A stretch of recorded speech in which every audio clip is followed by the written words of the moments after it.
Hello everyone and welcome back. In today's video, we're diving into tropes and exploring how their skill trees shape their gameplay.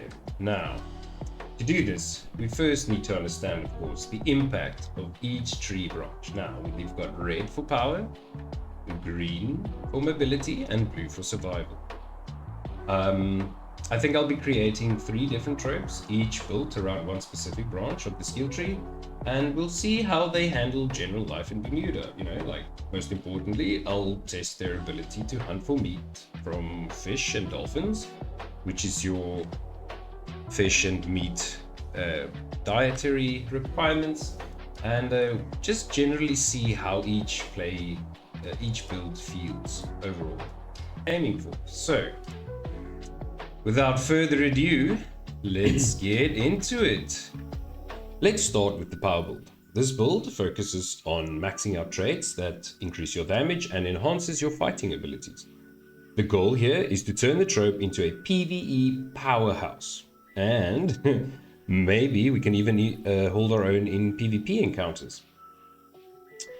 In this build, I've maxed out traits like, let's see here, pretty much all the red ones, which would be adrenaline, brace for impact, persistence, stoic, sharp teeth, healing, blah blah blah. You get the gist. This is our setup. We sit with the remaining of 3 points, which we just put into resilience.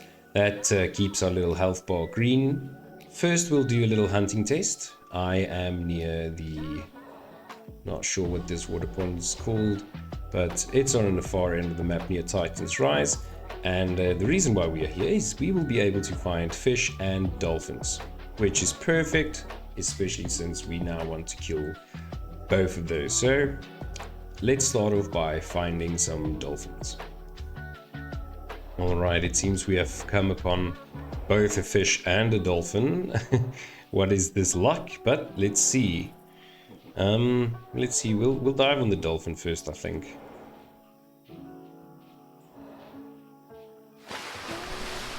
And we missed, and now we're in danger, so we'll fly back up. He will follow us. And the next hit should be a lot easier, since now at least he's quite close to the surface. Let's try again.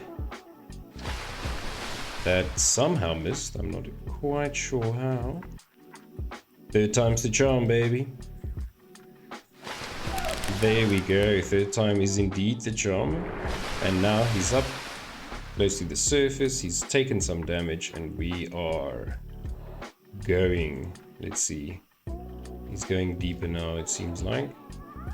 Shouldn't be going too deep though. Dive and slapped. Is he still coming for us?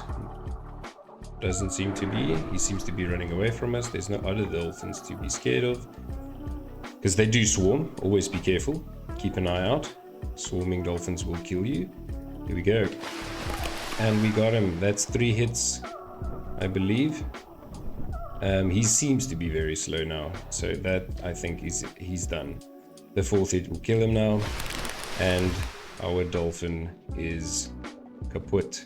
All of our builds will be done doing a 1.320, which is where you stop before the gauntlet. And as you can see, we are barely going up. I'm holding space while flapping, and I'm barely moving up. And as you know, we've got 3 in stoic, so maxed out on stoic without any inherits, and we are barely lifting up this dolphin. Let's dive on this fish, give it the old slapperoo. That we're on hit. It's, as you can see now, it's barely moving. It definitely got hurt, so we'll finish it off probably with the 2nd hit. And Danzaroo, that landed barely, but we got it. Also, holding in spacebar, still going down, holding in shift with spacebar, flapping my wings, that lifts me up slightly, and this is with 3 stoic. Next up on our list is the mobility build. Now on this one, we would have maxed up all of our green abilities. Just look at this. Holding spacebar just means absolute height gain. And if I'm holding shift with that, flapping my wings, I can fly directly upwards. directly upwards. That is absolutely phenomenal. Now that begs the question, how will it fare against the dolphins and the fish? I found one right here. Let's do the dip and dives and see how we fare.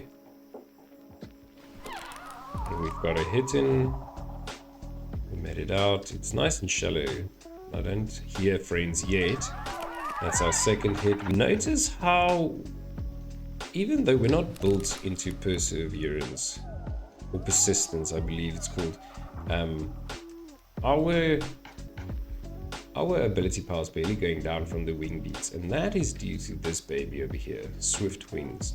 That reduces the cost of your wing beats. I also believe we just did finish off that dolphin, and we are comfortably, absolutely comfortably flying upwards.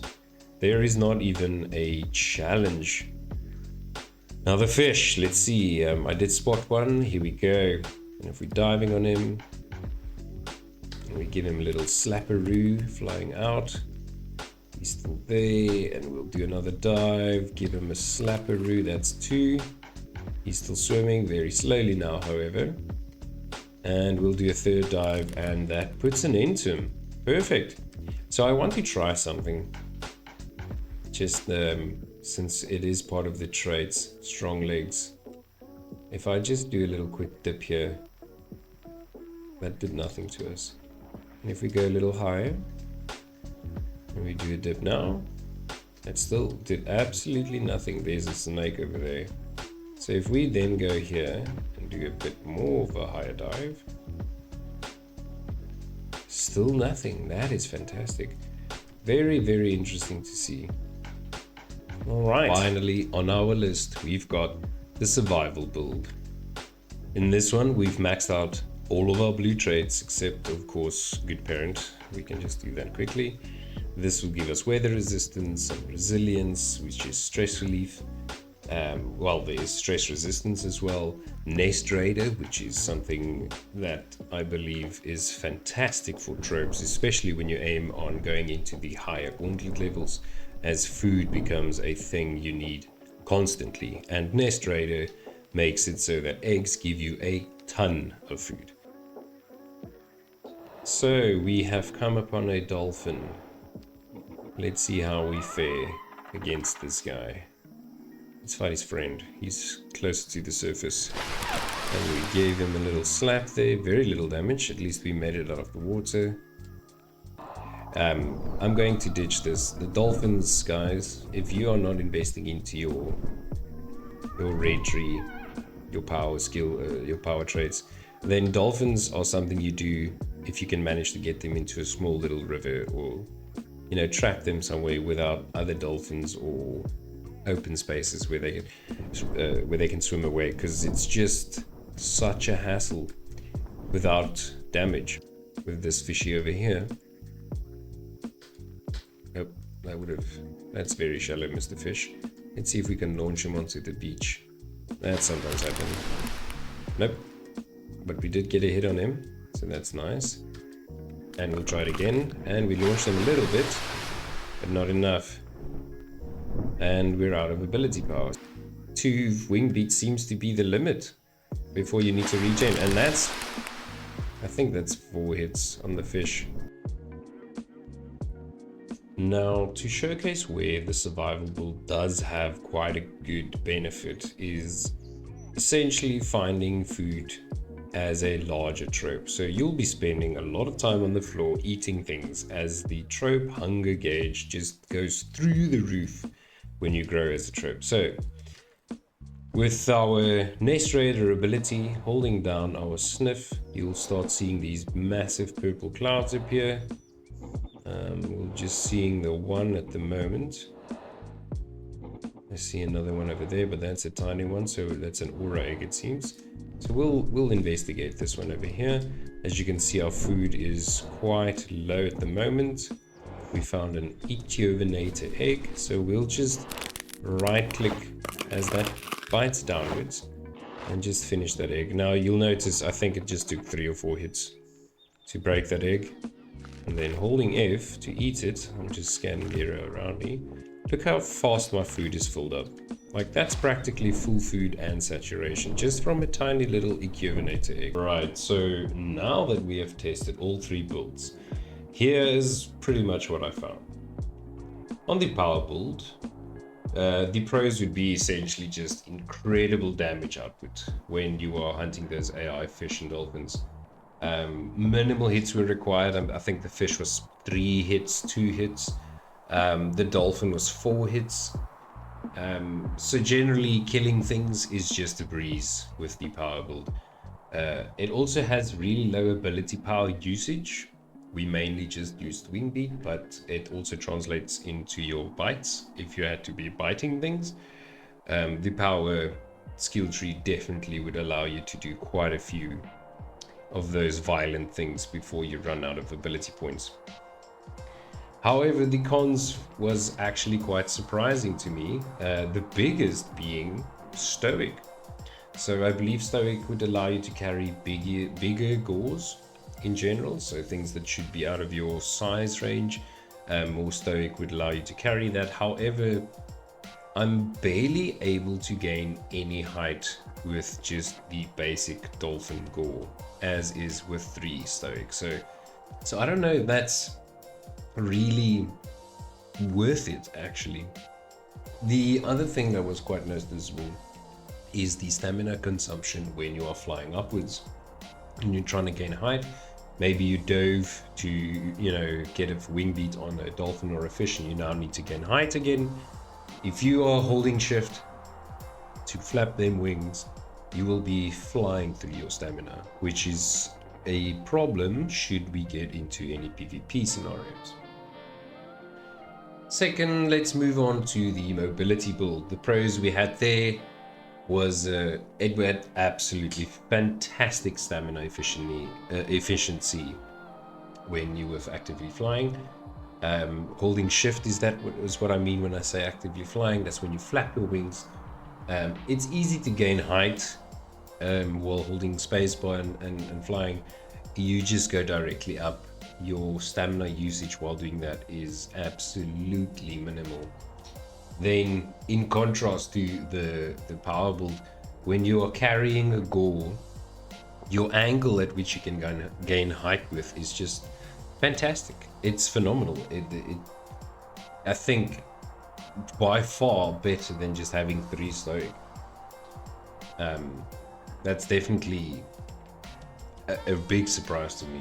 However, of course, the con for the mobility build would naturally be the amount of hits it would take to kill the dolphins. Now, the fish were not really much of an issue. 3 hits, that's fine. We can deal with that. 4 hits. But the dolphins, although it was very easy to dip and dive in and out, not getting hit by multiple dolphins as they come at us, it's definitely a large number of hits. And then finally, of course, we've got the survival build. It had, as a pro, almost the whole time it had perfect comfort, or blue comfort, or very, very green, almost blue comfort. You never had to worry about stress, so if you were looking to breed, stress is generally something that would damage your eggs. So survival build, if you're going for breeding, would be a good option. Having no stress issues is an easy life. Another pretty good pro for the survival build is the fact that once you really start needing food quite often and quite a lot, eggs are a brilliant option. The amount of food and satiation you get from eggs and how easily it is to spot them with the Nest Raider ability definitely is something to look forward to in your later levels or higher growth points for the trope. However, as with the mobility build, the con for survival is, of course, the damage output, the amount of hits it would take to kill a dolphin. Fish, again, not so much, but dolphins for sure was an issue. The issue on this end, however, where we did not have this with mobility, is the cost of ability power. The mobility build has a trait that lessens the cost to do the wing beat, whereas now with the survival build we no longer have access to that trait, and such we could do, I believe, 2, perhaps 3 wing beats per ability power full gauge, which is a problem. In a fight you will miss hits, you will hit things that are much bigger than you. 3 hits is not enough. 2 hits is definitely not enough. So that's a big con. Another con for that obviously would be the stamina usage, much like with the power build. Flying upwards, gaining height, it drains your stamina at a ridiculous rate. Not something to look forward to. Now, I hope you guys have found this information useful. Please be sure, hit that like button, subscribe if you can, and I'll see you next time. Let's see if we can fight this trope. Oh, this trope hurts.